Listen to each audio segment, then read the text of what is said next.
There's so much talk about Japan right now. This is an economy that's reopening. Obviously, there's a new BOJ governor that's taking the helm as well. Where is this economy headed to, you think, and how is it shaping up? Look, I think there's two big things that are standing out. The first is that Japan will, in the next 24 months, grow faster than the US and Europe. And it's not often that we've been able to say that. Probably more important is that inflation in Japan, and specifically wage inflation, is an asset. In the US and Europe, it's a problem for their respective central banks. It's not a problem for Japan. It's something we've been waiting for a long time. So I think we have a combination of stronger growth, stronger wage growth, and a still accommodative central bank.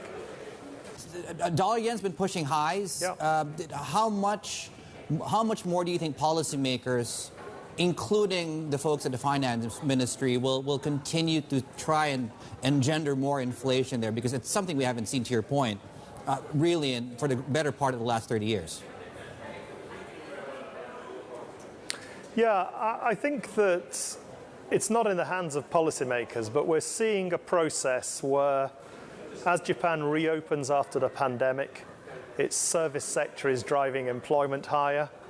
It started with a tight labour market because of demographics.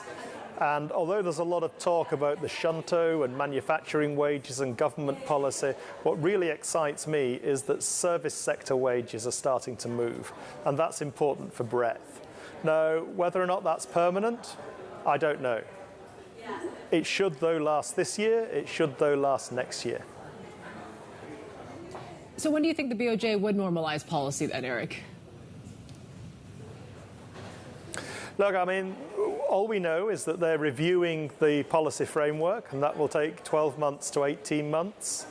I think at the end of that process, I hope they abandon yield curve control, because I don't think it's a very good policy in terms of flexibility. But until we get those big reports, I think you're going to see policy left unchanged. So that's at least 12 months. And Eric, just a final one there. This might have to do also with what we're seeing globally as economies reopen from the pandemic. Do you think what's happening in Japan is because of what happened during the pandemic, or is it because of what the BOJ's done for the 10 years before that?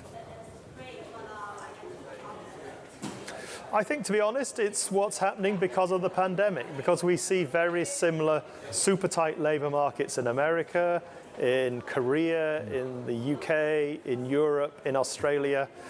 Service sectors, as they reopen, are really efficient at giving people jobs and really efficient at driving wages higher.